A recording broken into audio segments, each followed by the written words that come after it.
একজন আশিক রাসূল আমাদের এক জাকেরের জানাজা হয়েছে। ওনার বাড়ি মুন্সিগঞ্জ। তো এখানে তার লাশ বাসাবুক থেকে নিয়ে আসছিল। নিয়ে আসার পরে তো আমরাও জানাজায় অংশগ্রহণ করেছিলাম। তো তার জামাতা এবং ছেলেরা বলতেছিল, উনি এন্তেকালের আগে বলেছেন যে মিলাদের নূর একজন মহামানব। ওনার জামাতা যা বললেন আমার কাছে যে রাসূল সাল্লাল্লাহু আলাইহি সাল্লাম ওই মিলাদের নূরটা তার সিনার ভিতরে ঢুকাই দিতেছে।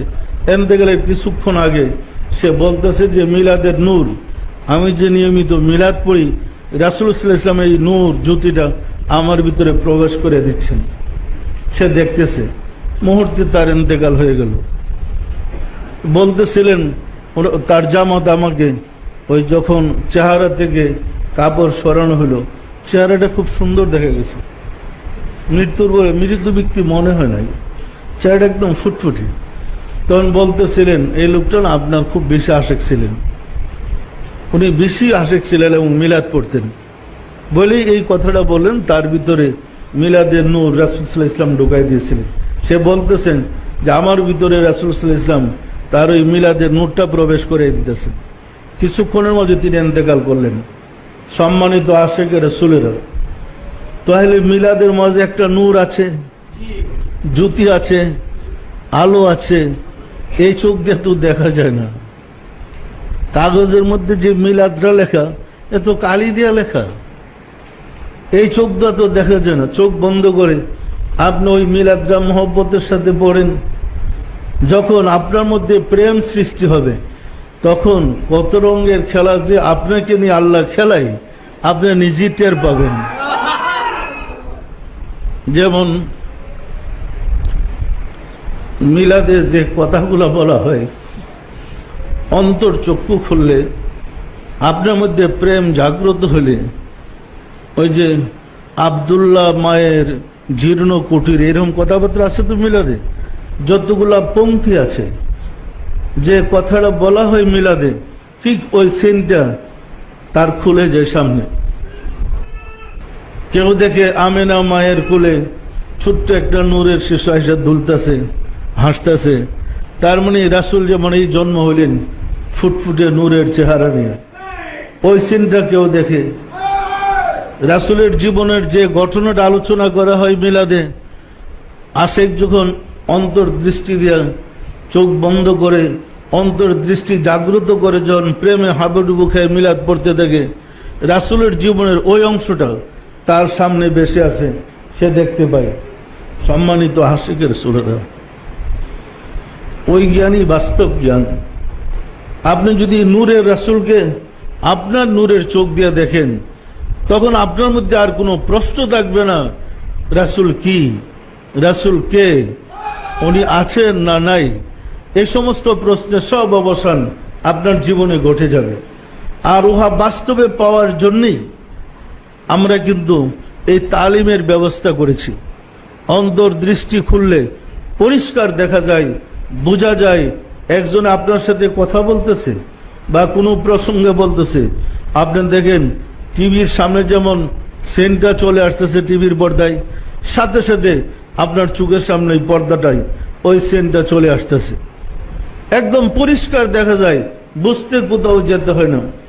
যেমন গত কয়েকদিন আগে তো আমার ছেলে তো ইয়েতে গেছিল, কোথায়, দিল্লিতে চিকিৎসার জন্য গেছিল।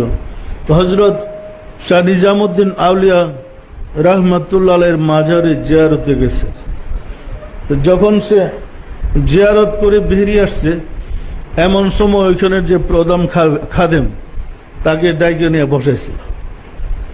বসায় জিজ্ঞেস করে, আপনি কি বাংলাদেশ থেকে আসছেন? একটা প্রশ্ন। আচ্ছা, ওই বেচারা বুঝলো কেমনে বাংলাদেশ থেকে গেছে।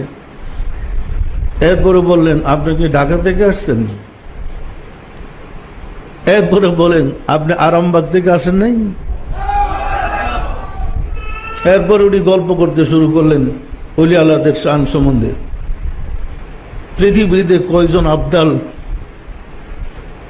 কয়জন গাউস, কয়জন কুতুব, কয়জন কোন রেঙ্কে ওলি আল্লাহ আছে, আমরা এখানে যে প্রসঙ্গে বলি হুবহু সেগুলা রিপিট করতেছিলেন আর বলতেছিলেন, তাকে বুঝাইতেছিলেন। দেখেন ওই যে রাজা বাদশাহ শুয়ে আছে দেখেন দিল্লিতে, তাদের কাছে তো কেউ যায় না জিয়ারত করতে।